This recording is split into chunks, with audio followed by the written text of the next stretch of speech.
Super শপগুলোতে polythene ও polypropylene ব্যাগের পরিবর্তে গ্রাহকদের দেয়া হচ্ছে পাটের ব্যাগ।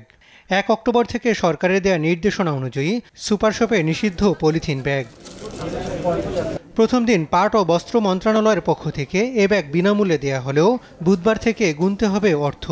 এ নিয়ে মিশ্র প্রতিক্রিয়া থাকলেও পরিবেশ রক্ষায় পলিব্যাগ নিষিদ্ধের পক্ষে ক্রেতারা। আমরা সাথে করে যে টোট ব্যাগগুলো যেটা বলে ওটা আমরা নিয়ে আসতে পারলাম, যেটা পরিবেশের জন্য খুব ভালো হয়। ঢাকা শহর গ্রামে গঞ্জে পলিথিন যে পুরো ড্রেন বন্ধ হয়ে খুবই অসুবিধা, বন্যা টন্যা হয়ে। ব্যাগটা যেহেতু পরিবেশ বান্ধব, এটা ইউজ করাটা সবার জন্য ইজিই হবে। কৃষক বুনছে, কৃষকের উপরে কেউ বানাচ্ছে, তারপরে ভ্যালু এডেড আইটেম হচ্ছে, বিক্রয় হচ্ছে।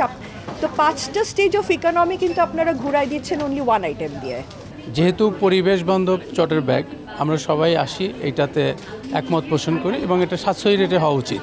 সুপার শপের কর্মকর্তারা বলছেন সরকারের নেওয়া সিদ্ধান্ত বাস্তবায়নে সর্বোচ্চ তৎপর তারা। তবে কার্যক্রম তদারকির মাধ্যমে নিয়মিত চালিয়ে যাওয়ার দাবি তাদের।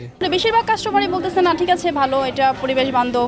আমরাও স্বাগত জানাচ্ছি, এটা একটা পরিবেশ বান্ধব, এটা ইউজ করা যায়। এটা পলিথিন আমাদের যেভাবে ধ্বংস করে দিছে, দেশ পাট তো হারিয়ে গেছে আমাদের দেশ থেকে।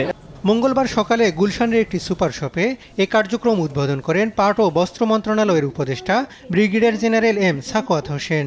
বলেন, পলিথিনের কারণে পরিবেশ বিপর্যয় ঘটছে। ঢাকা শহরে জলাবদ্ধতার অন্যতম কারণ পলিথিন। আমাদের জন্য খুব একটা বিপজ্জনক অবস্থা হয়ে ওঠে। এই ঢাকা শহরে যতগুলো সোয়ারেজ লাইন, যত লাইন, এর ভিতরে পরিষ্কার করতে গেলে শুধু প্লাস্টিকের ব্যাগ বের হয়, এবং যেই কারণে সামান্য কিছু বৃষ্টি হলে ঢাকা শহর তলিয়ে যায়। শুধু ঢাকা শহরই নয়, আমাদের বুড়িগঙ্গা নদীর তলদেশে যেগুলো আছে সেগুলো সমস্ত প্লাস্টিক। পলিথিনের পরিবর্তে পাটের ব্যাগ ব্যবহার বাড়লে প্রান্তিক কৃষক লাভবান হবে বলেই মনে করেন উপদেষ্টা।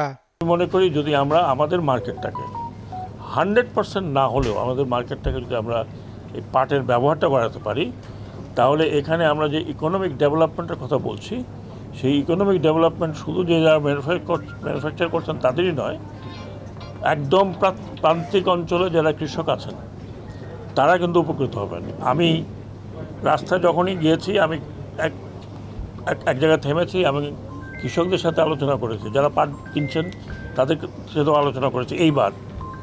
এবার তারা পাটের দাম পেয়েছে 3100 টাকা, হয়তো আগামীতে আরও বাড়বে এবং সেটাও তো কৃষকের কাছে পৌঁছবে। এটা একটা বড় ধরনের ইকোনমিক, যেটাকে আমরা ট্রিকল ডাউন ইকোনমি, নিচের দিকে যে ইকোনমিটা।